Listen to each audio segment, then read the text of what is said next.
Previously, Poppy Playtime has dropped hints about upcoming chapters. In Chapter 2, we got clues about Catnap, in Chapter 3 about Sawyer, and now we found the hints for Chapter 5. But that's not all. What if I told you that Chapter 6 has also been discovered, along with the true identity of the prototype and the real location of the final battle in Poppy Playtime? Because no, it's not the lab. So get ready to break down everything that's coming. But to fully understand these secrets, we have to remember what happened in Chapter 4 of Poppy Playtime. After surviving the 500 bugs in the game, after facing Doughy, we realized that Poppy's plan to destroy the prototype completely failed. Turns out the prototype pretended to be Ollie, who obviously figured out the plan before it even happened. Poppy, who was just playing hero, actually ran away, leaving us with an injured Kissy Missy, and basically on her own after fighting 4 experiments in less than an hour. While the prototype chases after Poppy, he sets a trap for us. He blows up the floor beneath our feet and we fall. Kissy tries to save us and loses an arm in the process. We sink even deeper into Playtime Co. until we reach a new area, the Poppy Field, which turns out to be the zone where they locked up the kids and carried out the darkest experiments. The moment we step inside, an alarm goes off, and we realize the area security guard is coming for us, only to find out that Wuggy is still alive. This dude survived the longest fall in history. To put it in perspective, he fell from the catwalks, passed through the game station, plummeted through Playcare's massive caverns, smashed into the prison, and as if that weren't enough, kept falling into the labs. He was 1 floor away from reaching China.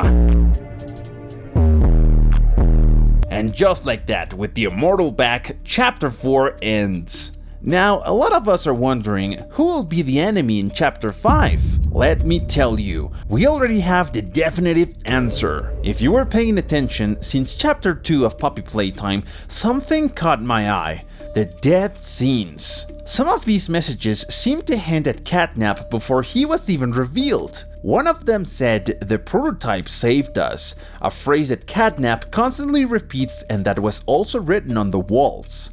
Then, in Chapter 3, the hints about Dr. Sawyer became even more obvious with messages like, "Your break is over. You're wasting time. I won't wait for you. I never said to stop. We need to bury this research. We've been reborn."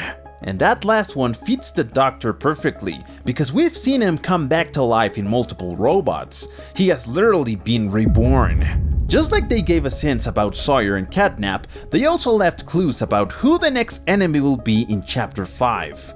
After dying like 100 times to Doughy just to analyze all the death screens, I discovered who the enemy is. And of course, it's the prototype. And to confirm it, there's a key message. Let me tell you what's gonna happen. I'm going up there and I'm gonna find you. Your collaborators, the few that remain, will be eliminated. Throughout Chapter 4, there are 2 characters speaking to us through these death screens. First, there's Poppy, who says things like, "We need revenge. They mean everything to me. Your perfection is too valuable. I can't let you go." These lines sound a lot like what she told us on the train back in Chapter 2. And then there's the prototype with messages like, "I see you all the time," referencing that he's Ollie and has been watching us from the start. She doesn't know, talking about showing Poppy the truth before locking her up again. It's useless to resist, they're still hungry, making it clear that he still has control over the experiments. And there are even more phrases that could give us hints about the prototype's true identity, but we'll save that for later in the video. With all these death screens, it's pretty clear that the prototype will be the next enemy in this next chapter, marking the final showdown of Poppy Playtime. But let's be honest, Mob Games knows that they made a huge mistake in Chapter 4. Because seriously, how do you introduce Harley Sawyer as the creator of all the experiments, only for him to get his brain turned into mashed potatoes?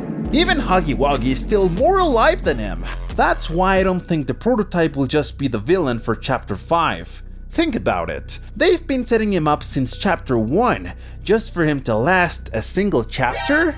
That makes no sense. Here's my theory. Chapter 5 won't be the final chapter. I believe the prototype story will be split into 2 parts, Chapter 5 and Chapter 6. Yep, we're going even deeper into the factory. In Chapter 5 we'd be fighting him in his base form, but in Chapter 6 he'd be transformed into his final version, fully fused with the experiments, giving us the ultimate battle. This would make total sense to wrap up the story in the best possible way and give us an epic conclusion not just to the game, but to the most anticipated enemy since Chapter 1.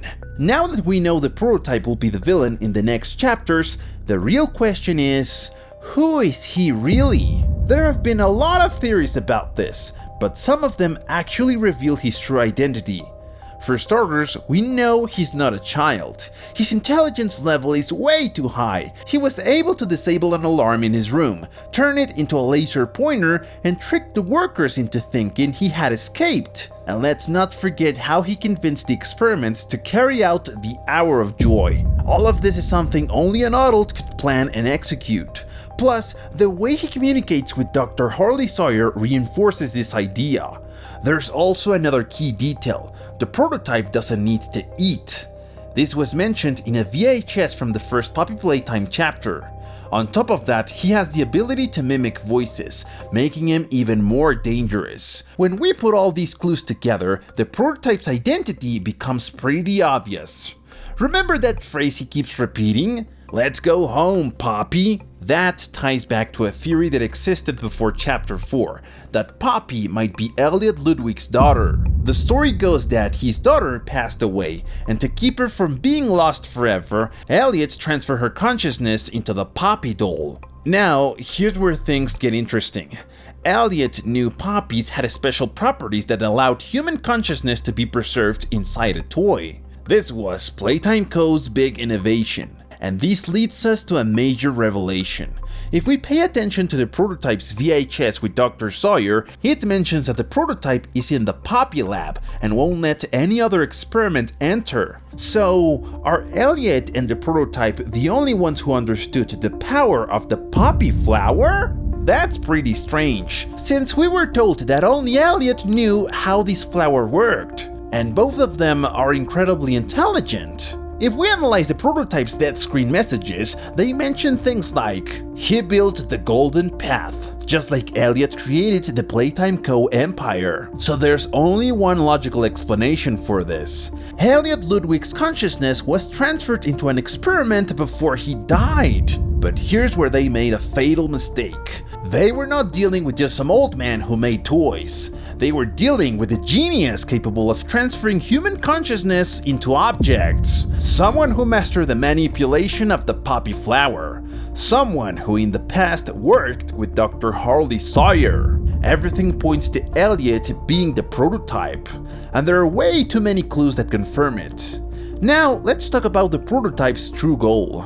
In the VHS with Dr. Sawyer, it's clear that he and the prototype were working on an experiment involving poppies and the human body. However, they never tell us exactly what this experiment was for. What we do know is that time was running out, and they needed the doctor to finish his research as soon as possible. And that's where we come in.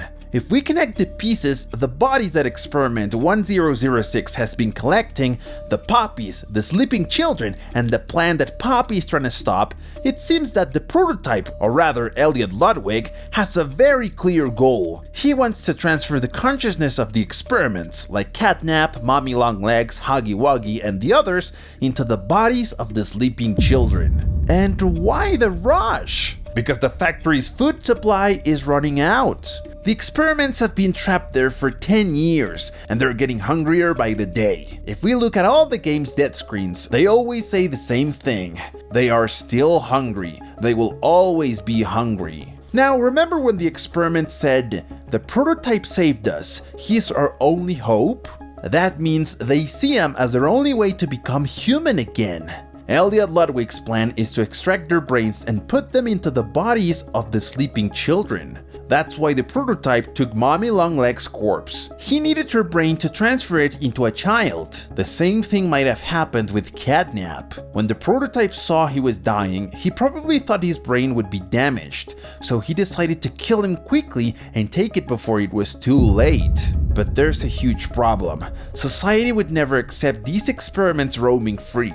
If they manage to escape, they'll be investigated, monitored, and controlled by the government. They'll never have a normal life. That's where Poppy comes in. She's completely against this plan. She doesn't want the sleeping children, who could still live happy lives, to be turned into vessels for the experiments. Because at the end of the day, there's no guarantee that this plan will even work. The prototype's goal is to do the same thing Elliot Ludwig did with his daughter, but in reverse. Instead of transferring a child's consciousness into a toy, he wants to transfer the experiment's consciousness into the bodies of the sleeping children. This is how he plans to free them from the factory. So does that mean Elliot himself also wants to be transferred into a child's body? Basically, Elliot's goal isn't to become a child himself, because he doesn't need food or anything like that. His goal is to help his followers escape. But when Player appeared, his plan changed, because the prototype saw that Player was the perfect vessel. He has the strength, endurance, and most importantly, the perfect adult body for a brain transfer. That way he could finally be free, along with his loyal experiments. Now, here's the really interesting part. What the hell is 1006? Normally, the experiments are based on toys, but the prototype doesn't seem to be one. Some might think he's a spider, but we already have Mommy Longlegs for that. Well, there's a pretty compelling theory about what really is Experiment 1006, but we'll leave it for the end of the video. Now let's talk about the real deal. What's gonna happen in Chapter 5? Each chapter of Poppy Playtime has slowly revealed more of the story. The first chapter introduced us to the factory as a magical place, only for us to uncover its terrifying secrets. The second gave us more context about the children, Player, and the fate of the employees. Starting with Chapter 3, each installment has answered major questions. Chapter 3 revealed what happened to the workers. Chapter 4 showed us what was done to the children.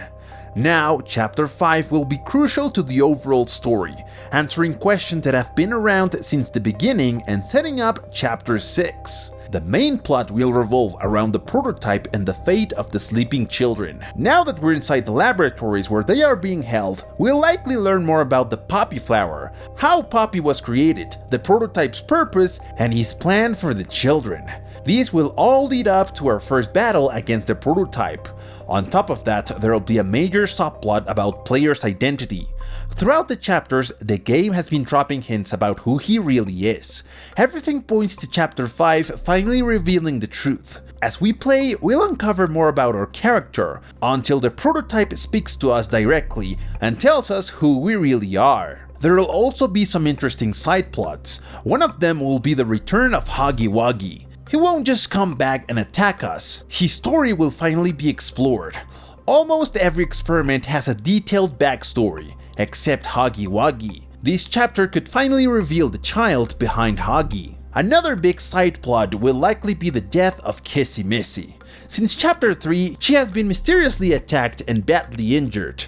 In Chapter 4, she lost an arm, and now it seems like the prototype will kill her for getting in the way of his plans. This moment will definitely be emotional for players, since Mob Games knows how much fans love her. Poppy's story will also be key in this chapter. We'll likely learn more about her origin and connection to Ludwig. It could finally be explained how she was repeatedly cut open for research on how the Poppy flower works. And at the end of the chapter, 1006 will capture her. We could also learn more about the prototype himself. There's a theory that we might get a note or some reference to what happened to Ollie before he became the prototype. But will Chapter 5 be the final chapter? It seems like this won't be the last installment. It's been hinted that Chapter 6 will be the true finale, because one chapter wouldn't be enough to fully develop the prototype story. There's also a theory that Stella is still alive. Some believe that the prototype rescued her to help with the children, and that she was the one who sent the letter to Player. After all, she was the only Playtime co-executive who actually cared about them.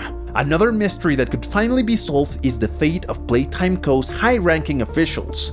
Everything suggests that most of them died, except Stella. This chapter could finally confirm their fate. It's also possible that we'll see new experiments introduced, although it's unclear which ones.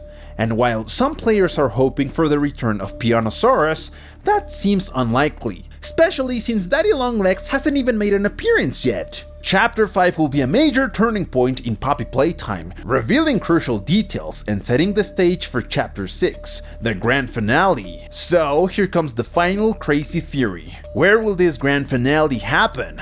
Well, some think 1006 isn't a toy, he isn't a spider, but he's a place.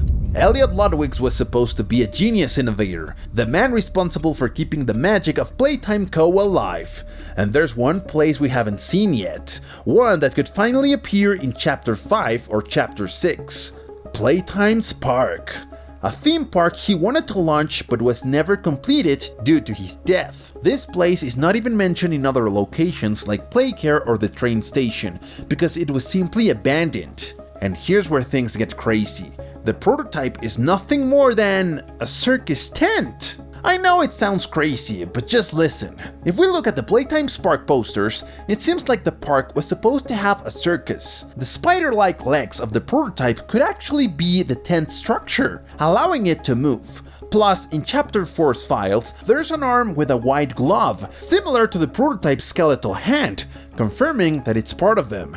In short, 1006 is a circus performer, maybe an animatronic, fused with the circus tent itself. His main body would be inside the tent, using its legs to move, and at the top of the tent there would be the capture experiments and kind of animatronic of Elliot Ludwig, which 1006 uses to communicate and mimic voices. At the end of the day, the prototype has special abilities because Elliot created all the experiments, so naturally he can imitate them. He's also started copying human voices and incorporating parts of other experiments to improve his efficiency. If this is true, the prototype isn't just a simple monster, he's a full-blown nightmare circus brought to life. But what do you guys think about the prototype's form? Do you believe this theory? Or do you have any other idea? So well, we reached the end of this video. What do you guys think of all this? Do you have any other theories? Don't forget to drop them in the comments.